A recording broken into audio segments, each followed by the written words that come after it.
published in June by Barrett Kohler. And if you want the sort of full orchestration of what I'm going to share tonight, the book is one place where you can get it. But what I want to talk about tonight is specifically how these tools can be useful in a time of COVID. And I think a starting place is our friend Bill Gates, who recently said 25 years of progress have been wiped out in 25 weeks. And what he meant was 25 years of progress in international development, particularly in health development progress. But frankly, it also is true for economic development. The 25 weeks of progress, 25 weeks of COVID has wiped out 25 years of economic development. And right now we're on the verge of as many as a third of our businesses teetering on failure.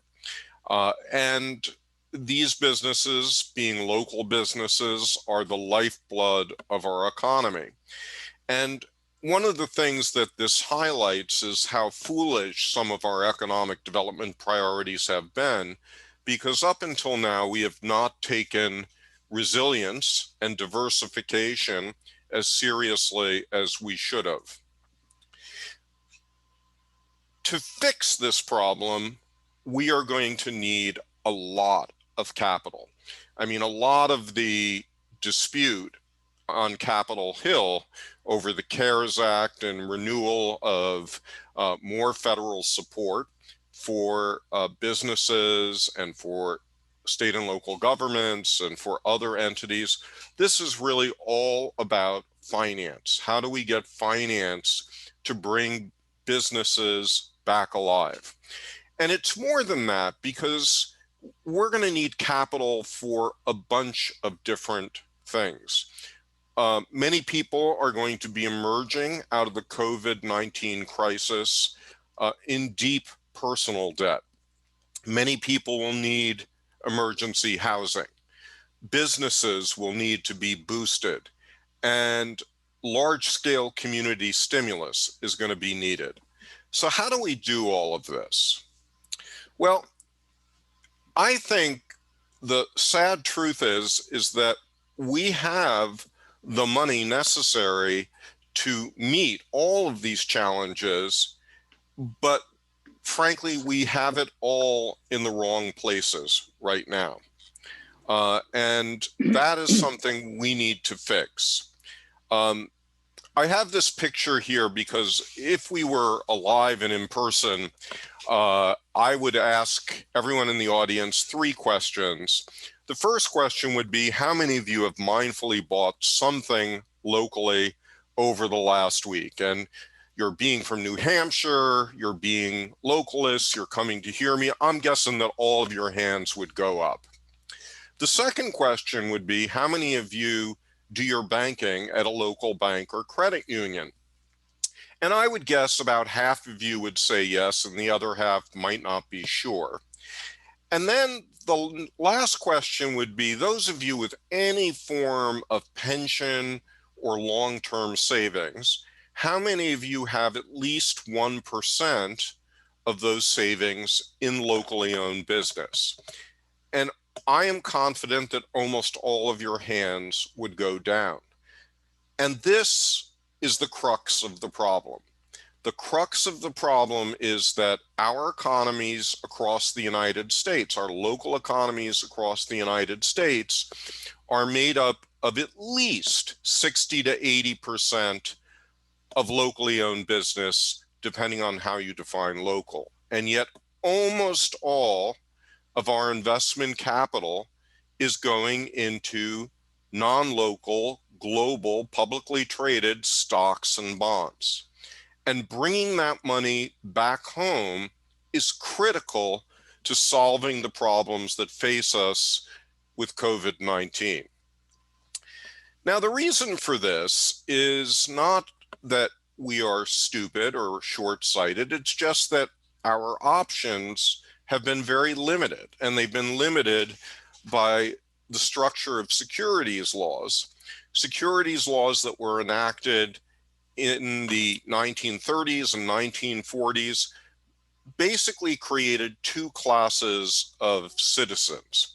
If you're this guy, if you're the Gordon Gekko around town in the top couple of percentage points of people with income and wealth, you're an accredited investor and you're allowed to invest in anything, anytime, no questions asked.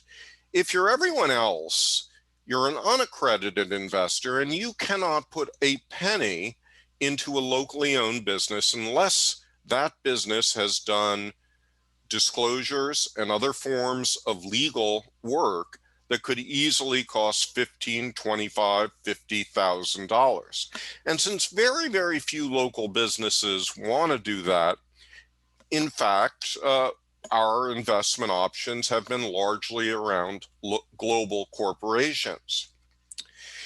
If we could fix this capital misallocation of money, there would be an enormous amount of money that would come back to our main streets. Now, here's some data to think about. Before the COVID crisis, Americans had in long-term savings $56 trillion.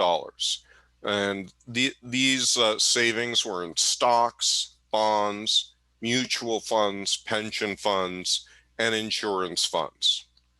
And as I said before, 60 to 80% of that money belongs in locally owned business. So if we had just the lower end of that, the 60%, 60% of $56 trillion works out to a new allocation of capital worth about $100,000 per person.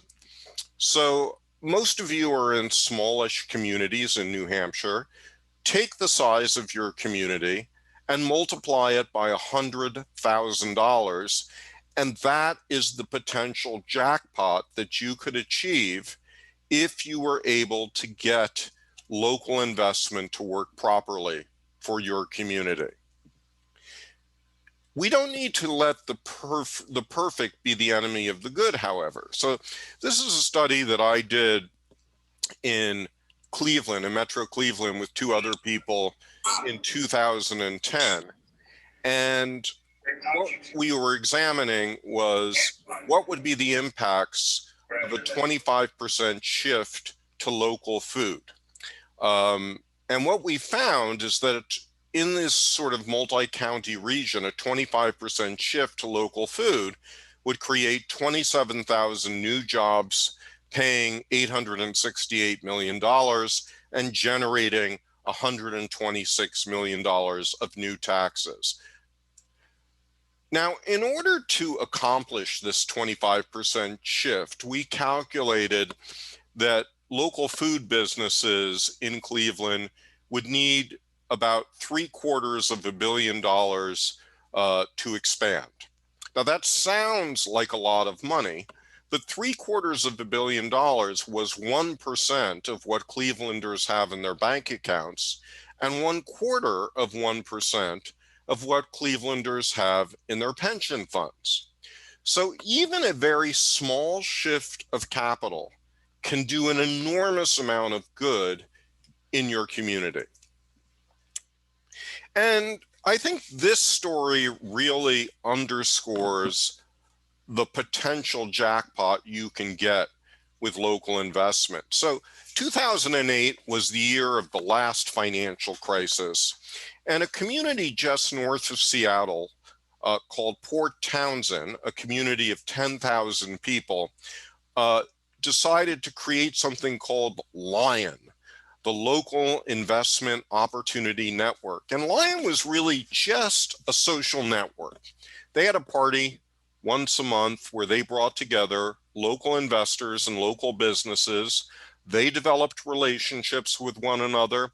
And just that one modest act happening monthly in a 10,000 person town has generated almost $1 million per year in new investment going into locally owned businesses. So again, take your community and multiply accordingly by how many tens of thousands of people you have, and that's the minimum expectation of what you could have in getting the local investment ecosystem right. Now, I want to suggest that there are at least 5 things that your community could do that would be extremely beneficial in stimulating your economy, and they would cost almost nothing. And given the financial struggle that state and local governments are going through, looking for sort of cost-free or low-cost stimulus, I think, is pretty essential. So number one is just getting your community to move its banking from a non-local bank to a local bank. And we'll talk a little bit later about why local banking is so important. But if you want a good model on how this can be done, the cities of Phoenix and Tucson actually moved their banking from global banks to local banks and thereby expanded the amount of capital available to local businesses. A second kind of policy that your communities could do would be business adoption. So this is one of my favorite entrepreneurs, Andy Shalal, founders of Busboys and Poets, a great restaurant slash bookstore slash bar slash social gathering place in Washington, D.C. And when the pandemic hit, my partner and I decided, you know what, we're going to adopt at least one business. We've since adopted several, but we started with Andy. And we calculated that over the course of a typical year, we spend $1,000 at Busboys and Poets. So we contacted Andy and we said, we're sending you $1,000 check because we want you to have the cash flow to keep your employees and keep the business going. And he was so pleased, he cut us a gift card for $1,200. So we got a 20% rate of return on our investment. Now, let's not kid ourselves. Our doing this one thing for Andy wasn't going to be a fundamental game changer for Andy, nor would one person in the community doing this. But you can imagine your entire community doing this just by putting up a website. And by the way, there's a company out there called Protegra in Manitoba. They have a website called Local Futures that your community can do this. So you could get a whole bunch of businesses online and get people to do pre-purchasing activity like this.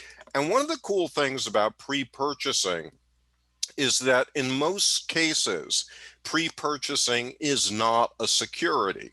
So therefore, you can do things with pre-purchasing without messing with the SEC that you could not do with other forms of extending a debt or an investment. A third thing your community could do is just put on its website all of the resources that are necessary for local investing, and maybe list all the businesses that are currently looking for local capital. So a colleague and I started a website in Maryland. It's not a very good website. We didn't have a lot of money for it, called the Maryland Neighborhood Exchange. And it's mostly focused on Baltimore, and we list businesses that have crowdfunding issues on the national crowdfunding sites, and I'll say more about that in a few moments. But basically, we're trying to mobilize businesses in Baltimore to do more crowdfunding.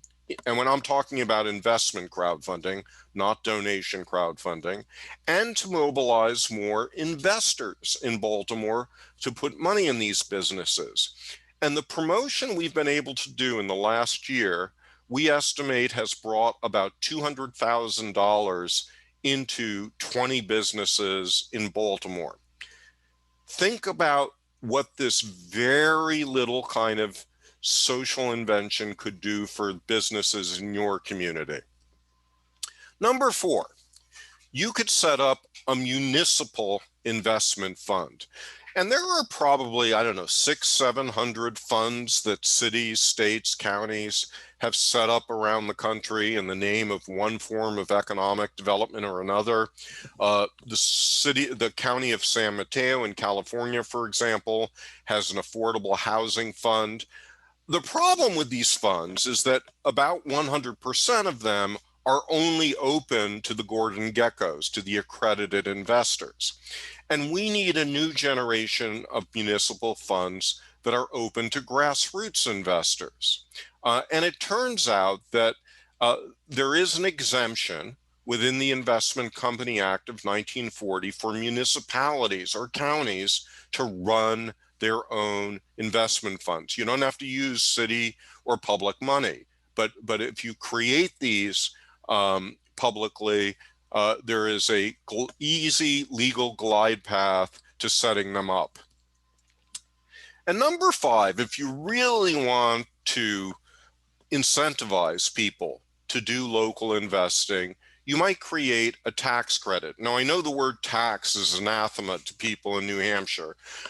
So maybe we're talking about, use taxes, a little bit of property taxes, rather than income taxes. But in New Brunswick, which is a small Canadian province not far from you, this guy, Brian Gallant, a few years ago, a telegenic 30-something premier, set up a tax credit so that every resident in New Brunswick who invests locally gets 50 cents off for every dollar they invest, 50 cents off their provincial taxes.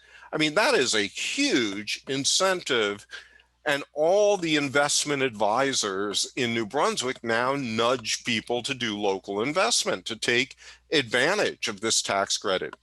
It's so powerful that the state of Michigan has now introduced this tax credit, but it could be done at a local level if you wanted to. And again, my point about all five of these things is that they would do an incredible amount to stimulate your economy, far more than what most economic development programs ever accomplish, and they would do so for little or no expense. But all of these things that I just suggested to you are kind of public ways of nurturing local investment. So I want to go down a little bit deeper now and talk about what local investment really looks like. And in my book, I have more than a dozen different kinds of local investments that I explore. I'm going to kind of boil it down for purposes of tonight into a magnificent 7 you should think about. So the first one you should think about is yourself, your own personal finances. And one of the grotesque things that the conventional investment industry has done is they try to say that your personal finances have nothing to do with your investment. One is personal finance, one is your long-term future. These things are like intimately connected. And the truth is that any person on this call who is in credit card debt should be spending every dollar they have to invest in getting out of credit card debt. Because the typical credit card is carrying interest of roughly 15 to 20%. And if you're in a penalty zone, that's going to be significantly higher. So that means that you're going to get, for every dollar that you put into reducing your credit card debt, 15 to 20%. And by the way, I'll just say, we could talk more about this, that if you want to compare what you're likely to get with Wall Street, I think the best number for comparison would be a 5% per year assumption, and 15 to 20% greatly exceeds what you would get on Wall Street. Now, what's good for the goose is also good for the gander. So if your kids are in debt, say have student loan debt, and that student loan debt maybe is 8%, 9%, 10%, it also makes sense for you to buy up that debt from your kid and then have your kid pay you back at 5%. So you get the same amount that you would get from Wall Street, but your kid doesn't have this Damoclesian overhang at 8%. Think about all around you, your friends, your neighbors, your family. People are coming out of this COVID crisis deeply in debt, but it's more than that. Honestly, housing is one of the best things that you can invest in right now as well. And almost any scenario, an investment in your house rather than in Wall Street is going to pay you a higher rate of return. An investment in your neighbor's house or your kid's house is going to pay you a higher rate of return than putting money in Wall Street. Number 3, investing in your co-op. So there's lots of ways that co-ops have historically paid nice returns to local investors. At one level, if you're in, for example, a grocery co-op, the patronage payment off of your admission fee is often going to be significantly greater than 5% per year. But if you're, for example, a member of Co-op Power, which is based in Massachusetts but has tentacles throughout New England, they take about $1,000 per member and then reinvest that in a bunch of local energy businesses. So in a way, Co-op Power is an investment co-op. Earlier, I mentioned that your local bank is another place where you can do local investing. In a way, this is the default. If you can't figure out a better thing to do with your money locally, the place to keep it is in your local bank or credit union. Now, you're not going to get much of a rate of return these days just by leaving it there, but it will be safe. And here's the difference it makes in your community.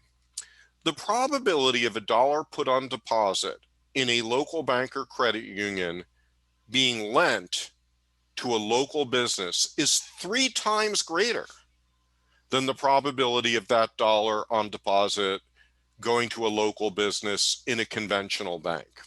So if you really care about your local business community, putting your deposits in local banks and credit unions is an extremely important act. Number 5, your city, your town, your county, even your state in a small place like New Hampshire. So this is from a website that no longer exists called Neighborly. It was around for 3 years.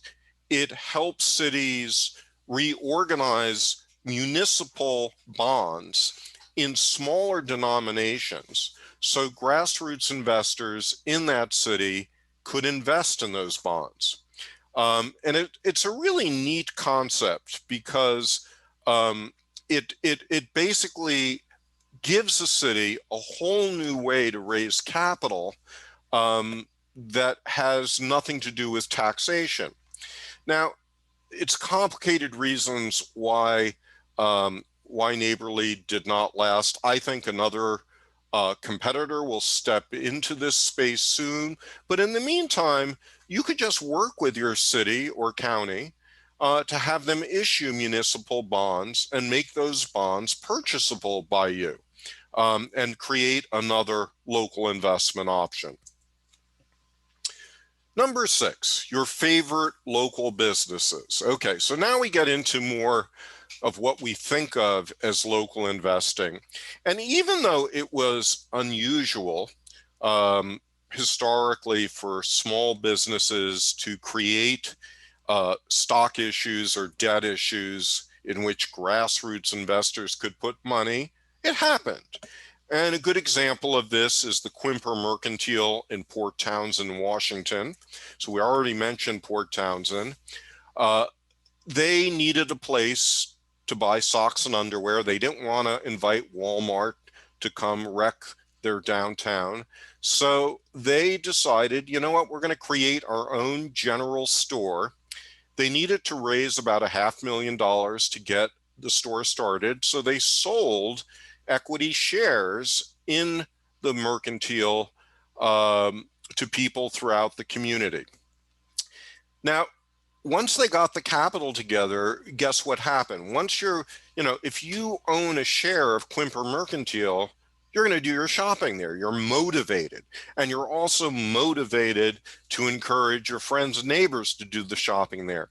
So this store has been profitable every year since it opened. It may have some trouble this year in the COVID year, but it will soon be back on its feet. Now, some of you may remember this guy. He was our president. I took this picture from the Rose Garden in April of 2012. It was the first and only time I've been in the Rose Garden because I was very active in trying to get the government to pass what became known as the Jobs Act, the Jumpstart Our Businesses Act, which, among other things, legalized investment crowdfunding. And it was an extraordinary thing because it really was the first fundamental change in securities law in opening things up for grassroots investors since the securities laws were enacted in the 1930s and 40s. Now, any company can go to one of 40 federally licensed websites called portals, and the portal might be WeFunder, like this one here. And these portals will help you structure your offering of debt notes, royalty notes, stock notes.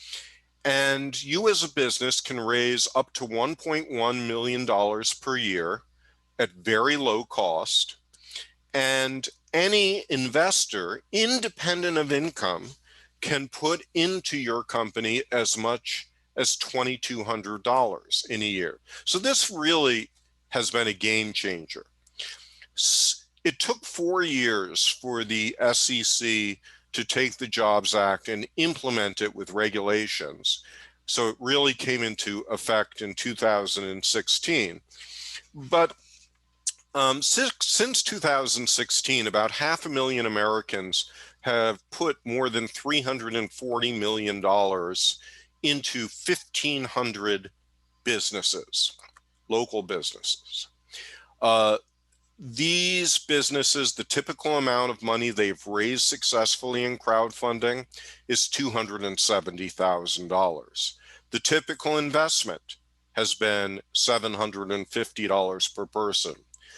The disproportionately successful people in raising capital have been entrepreneurs who are women or people of color. In other words, those people who were most systematically biased against in the old system have been those who've benefited the most from investment crowdfunding. And investment crowdfunding has been shifting in recent years. And I'm going to pause for a second to just remind everyone listening to please mute yourself so we don't get any interruptions here. Thank you. Investment crowdfunding has moved into real estate crowdfunding. So this site there called Small Change focuses on things like affordable housing and small scale community development projects. So if that's your fancy, you might look at that.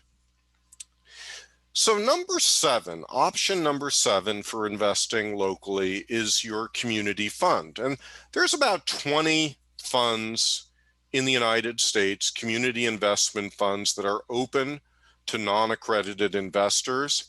And you are very fortunate that one of the best such funds that has been around for a long time and has never had a loss for its members is the Community Loan Fund of New Hampshire Community Loan Fund. And I encourage you to take a look at them as one possibility for where to do some great local investing in the state of New Hampshire. I recently did a handbook. It's available for free online, and maybe Jen can even post it in the chat or link for it in the chat, called Community Investment Funds, a how-to guide for building local wealth, equity, and justice. And what we've noticed in the last couple of years is that there's been a real proliferation of these funds dealing with social justice issues, with Black businesses, with affordable housing, with food businesses, with legacy businesses in rural communities. It's really, the field is very fertile. And if you're interested in setting up your own community investment fund, this would be a good place to do so. So I've just given you 7 places where you might consider doing local investing. If you are seriously thinking about local investing, though, chances are very good that if you have savings, if you're not in financial distress and you have savings that you want to invest, it is locked up in retirement funds. And those retirement funds, even those, there are thousands of these retirement funds, almost none of them provide any local investment options. Your retirement funds probably come in 2 different flavors. One is called the investment retirement account or individual retirement account, and the other is the 401k, or if you're in a nonprofit, a 403b. And briefly, an IRA can be set up by anyone, and you're allowed to tuck away from the tax man $5,500 per year, $6,500 if you're closer to retirement age, as I am. And then when you reach the ripe old age of 59 and a half, you can start withdrawing that money. You're penalized if you withdraw that money sooner, and you get taxed when you do the withdrawal. A 401k is set up by someone in a workplace, and you're permitted under most 401k plans to tuck away as much as $18,000 per year, $24,000 if you're above the age of 50, and your employer may well match that amount. And again, you can't touch this money without penalty until you retire. Now, here's the problem. IRA providers and 401k providers, again, they give you many options, or it seems like it's many options: value stocks, growth stocks, bonds, different kinds of mid-scale businesses, what they call mid-scale businesses, pharmaceuticals, agricultural businesses. But at the end of the day, these are all global companies. These are all publicly traded companies. There are no local investment options. So if you really want to invest locally with these funds, the secret weapons are the self-directed IRA and the solo 401k. With a self-directed IRA, you can create your own account, and then you hire a custodian who does all the transactions for you. And you tell the custodian what it is you want to put your money into. The custodian just does the paperwork. The custodian cannot give you any legal advice. So if you want to put money into a house, you want to put money to lend money to a friend, you want to put money into a local business, you want to put money into the New Hampshire Community Loan Fund, you can do so with your self-directed IRA. And another cool thing you can do with a self-directed IRA is you can create your own LLC. That is, your account can own your own business. And, no money can leave the business. So the business is just steadily accumulating money for your retirement. But it is another way of structuring a kind of local activity in your savings account. If you shop around, the lowest price that you can find for setting up a self-directed IRA is about $250 per year. Now, your second alternative is the solo 401k. And for a solo 401k, you basically rent a prototype, a legal document from one of about 50 companies out there. And these companies have gotten their legal documents approved by the IRS. And then you open up your own dedicated bank account for your solo 401k, and you administer the account 100% by yourself. And the cost of doing a solo 401k is not $250 a year, it's a one-time cost of $300, again, if you shop around. Now, in order to set up a solo 401k, in theory, you have to be self-employed. Now, self-employed in this context doesn't mean you're self-employed and don't have a day job. You can have a day job, and as long as you have $1 of income on your Schedule C with, say, your eBay business, you are entitled to be able to set up a solo 401k. Now, you only can put $1 in it for that year, but you could get on board with local investing. The other requirement is that you can't have any full-time employees, but you can have part-time employees working up to 20 hours a week. Now, there's some real advantages to the solo 401k over the self-directed IRA. It's cheaper, you have checkbook control, you can put in significantly more money. And in fact, you can put it into your solo 401k, not $5,500 per year, but more like $50,000+ per year. So if you are self-employed and you have really variable income and 1 year is a home run, this is exactly what you should be setting up for yourself. The most important thing about the solo 401k is that you can give yourself a $50,000 loan, or up to 50% of the total amount. So whichever of those amounts is less. That is very powerful, because things that would otherwise be prohibited to you, you can do through a loan to yourself. And I'll elaborate in a second on that.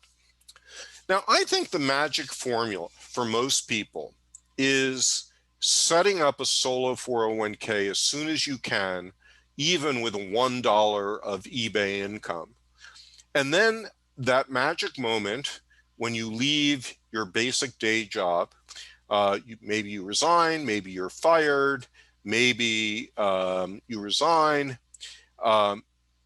you roll over the money from that 401k or 403b into your solo 401k. And at that moment, you are capable of 100% investing locally on your own.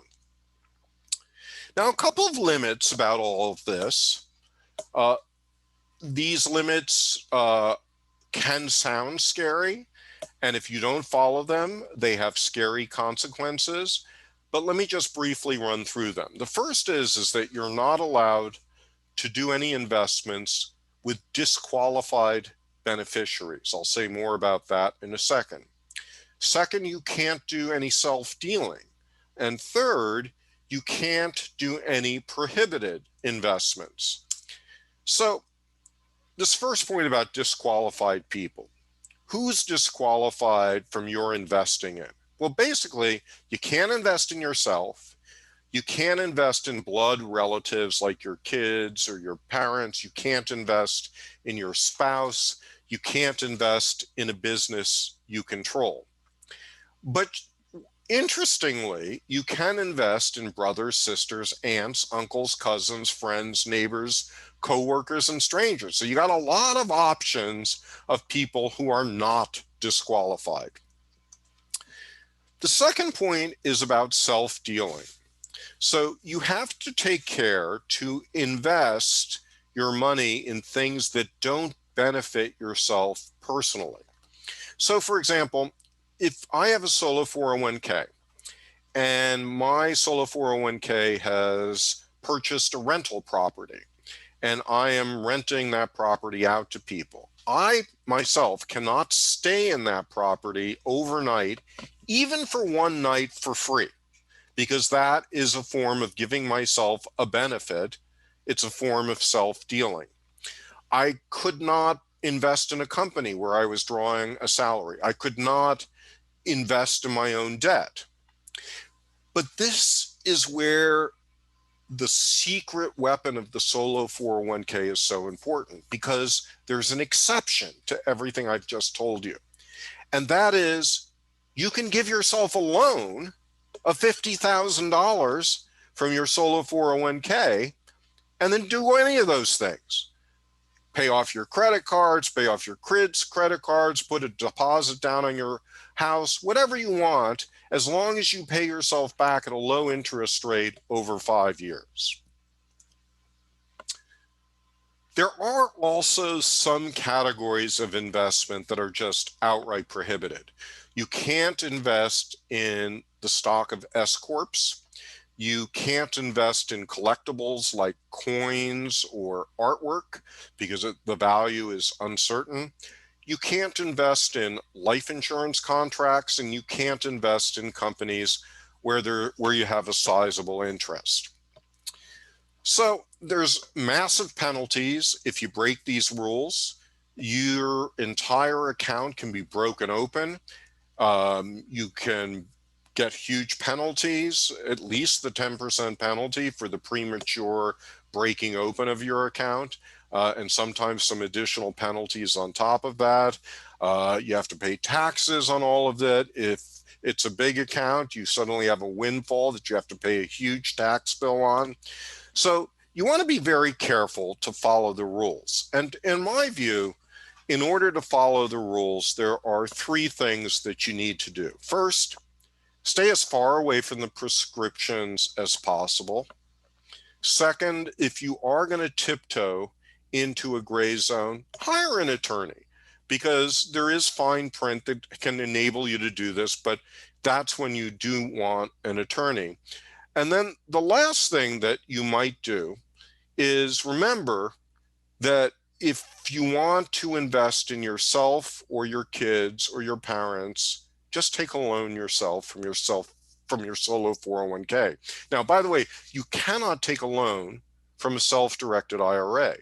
So the solo 401k is the unique way you can take out a loan and do some of these things that would otherwise be prohibited. 2 other final points that I want to make.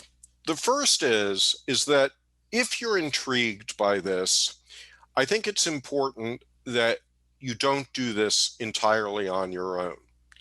In a terrific investment ecosystem for local investors that was just as strong as the ecosystem we now have for people who invest in Wall Street, there would be plenty of investment advisors out there who could help you. There would be plenty of Moody's and Standard & Poor's reports on local businesses. There would be local stock exchanges and a bunch of local investment funds. These things aren't there right now. That means you have to do a lot of homework on your own.